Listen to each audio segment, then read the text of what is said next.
ಮನೆಯವರು ಒಂದು ಆರೋಪ ಮಾಡ್ತಿದ್ದಾರೆ ಸರ್, ಲಾಕಪ್ ಡೆತ್ ಆಗಿದೆ ಇಲ್ಲಿ ಚನ್ನಗಿರಿಲಿ.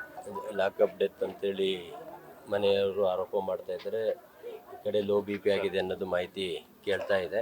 ಅದಕ್ಕೆ ಬೆಳಿಗ್ಗೆ ಪೋಸ್ಟ್ಮಾರ್ಟಮ್ ಮಾಡಿದ್ದಾರೆ. ಪೋಸ್ಟ್ಮಾರ್ಟಮ್ ವರದಿ ಬಂದ ನಂತರ ಅದೇನಾಗಿದೆ ಯಾವುದಾಗಿದೆ ಅನ್ನೋ ತನಿಖೆ ಮಾಡಿ ತಪ್ಪಿತಸ್ಥರ ಮೇಲೆ ಕ್ರಮ ಕೈಗೊಳ್ಳಕ್ಕೆ ನಾವು ಮಾಡ್ತೀವಿ. ಮಟಕ ಆಡ್ತಿದ್ರು, ಅದು ಪ್ರತಿ ತಿಂಗಳು ದುಡ್ಡು ಕೊಡ್ತಿದ್ರು, ಈ ತಿಂಗಳು ಕೊಡಲಿಕ್ಕೆ ಈ ರೀತಿ ಮಾಡಿದ್ರು ಅಂತ ಪತ್ನಿ ಹೇಳಿದ್ರು. ಆ ಒಂದು ಸಾವಿನ ಶಾಖಲ್ಲಿ ಏನೇನೋ ಮಾತಾಡಿದ್ದಾರೆ. ಪಾಪ ಅವ್ರಿಗೆ ಮಾಹಿತಿ ಇಲ್ಲ, ಆ ಥರದ್ದು ಯಾವುದೂ ವ್ಯವಸ್ಥೆಗಳಿಲ್ಲ. ಆ ಥರ ಏನೋ ಶಾಖಲ್ಲಿ ಆ ಥರ ಮಾತಾಡಿದ್ದಾರೆ. ತನಿಖೆ ಆಗುತ್ತೆ. ತನಿಖೆಯಾಗಿ ಯಾರೇ ತಪ್ಪಿತಸ್ಥರು ಇದ್ರು ಅವ್ರ ಮೇಲೆ ಕ್ರಮ ತಗೊಂತಾರೆ.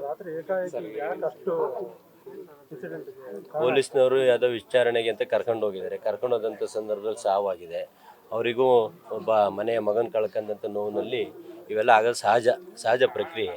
ಅಂಥದ್ದೇನು ಉದ್ದೇಶಪೂರ್ವಕ ಯಾರು ಏನು ಮಾಡಿಲ್ಲ, ಸಹಜ ಪ್ರಕ್ರಿಯೆ ಆಗಿದೆ ಅಷ್ಟೇ.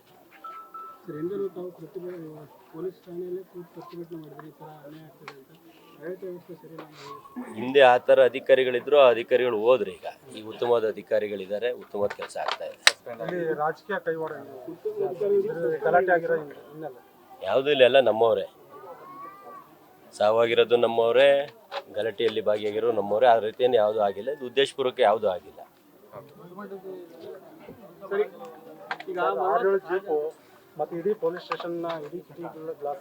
ಆಗ್ತದೆ. ಈಗ 11 ಜನಕ್ಕೂ ಗಾಯ ಆಗಿದೆ. ಸಹಜ ಹೇಳಿದ್ನಲ್ಲ, ಈಗ ಮನೆಗೊಂದು ಸಾವಾಗಿದೆ ಅಂದಂಥ ಸಂದರ್ಭದಲ್ಲಿ ಉದ್ರೇಕಗೊಂಡು ಒಂದೊಂದು ವ್ಯತಿರಿಕ್ತ ಆಗ್ತದೆ. ಬಟ್ ಯಾರು ಯಾವುದೇ ರೀತಿಯ ಸಾವು ನೋವುಗಳಾಗಿಲ್ಲ. ಸಹಜವಾಗಿ ಒಂದು ಬೇರೆ ಕಡೆಯಿಂದ ಯಾರು ಬಂದು ಈ ತರ ಮಾಡಿದ್ದಾರೆ, ಇಲ್ಲ ಯಾರು ಮಾಡಿಲ್ಲ, ಆ ರೀತಿ ಯಾವುದೂ ಇಲ್ಲ.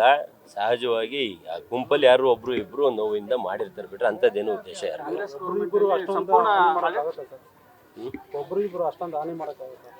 ಒಬ್ರು ಇಬ್ರು ಇನ್ನೊಂದಿಬ್ರು ಇರ್ಬೋದು ಅಷ್ಟೇ.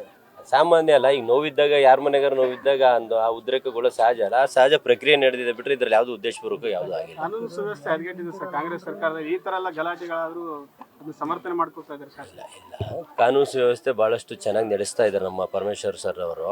ಕಾನೂನು ಸುವ್ಯವಸ್ಥೆ ಚೆನ್ನಾಗಿರೋದ್ರಿಂದಲೇ ಯಾವುದೇ ರೀತಿಯ ಘಟನೆಗಳ ಅವಕಾಶ ಆಗಿಲ್ಲ. ಈ ಘಟನೆ ಅಸಹಜಿತ, ಇದೇನು ಯಾರು ನಿರೀಕ್ಷೆ ಇರಲಿಲ್ಲ. ಸಹಜವಾಗಿ ಒಂದು ಸಾವಾದಾಗ ಯಾರ ಮನೆಯವರಾಗಲಿ ಉದ್ರೇಕಗೊಂಡು ಒಂದು ವ್ಯತ್ಯಾಸಗಳು ಆಗ್ತದೆ. ಅಲ್ಲ, ನಿಮ್ಮ ಹೋಮ್ ಮಿನಿಸ್ಟರ್ ಹೇಳಿದ್ರು ಸರ್, ಇದು KGL DGL ಟೈಪ್ ಮಾಡೋಕೆ ಯಾವುದೇ ಕಾರಣಕ್ಕೂ ಆ ರೀತಿ ಇಲ್ಲ. KGL DGL ಥರ ಆಗಿಲ್ಲ. ನಮ್ಮಲ್ಲೆಲ್ಲ ಆ ಥರ ಬಾಂಧವ್ಯನೂ ಇಲ್ಲ. ಎಲ್ಲ ಒಗ್ಗಟ್ಟಾಗಿ ಒಳ್ಳೆ ಚೆನ್ನಾಗಿ ಇದೀವಿ. ಒಂದೇ ಮನೆಯವ್ರ ಥರ ಇದೀವಿ. ಸ್ಟೇಟ್ಮೆಂಟ್ ಕೊಟ್ಟಿದ್ದಾರೆ ಸರ್. ನಾನು ಆ ಸ್ಟೇಟ್ಮೆಂಟ್ ನೋಡಿಲ್ಲ. ಅದೇ ನೋಡಿದೆ ನಾನು, ಲಿಂಕು ನ್ಯೂಸಲ್ಲಿ ನೋಡಿದೆ. ಸಸ್ಪೆಂಡ್ ಮಾಡಿದ್ದಾರೆ. ಅದು ಏನು ಇದು ಲಾಕಪ್ ಡೆತ್ತಿಂದ ಸಸ್ಪೆಂಡ್ ಅಲ್ಲ. ಯಾರು ಆರೋಪಿನ ಕರ್ಕೊಂಬಂದಿರಿ, ನೋಟಿಸ್ ಕೊಡೋದನ್ನ ಕರ್ಕೊಂಬಂದಿರಿ ಅಂತ ಸಸ್ಪೆಂಡ್ ಮಾಡಿದ್ರೆ ಅದೇನಿದೆ ತನಿಖೆ ಆಗ್ತದೆ. ತನಿಖೆಯಾಗಿ ಸೂಕ್ತ ಕ್ರಮ ತಗೊಂಡು. ನ್ಯೂಸ್ ಫಸ್ಟ್, ನಿರ್ಭೀತಿಯಿಂದ ನಿಮ್ಮ ಪರವಾಗಿ.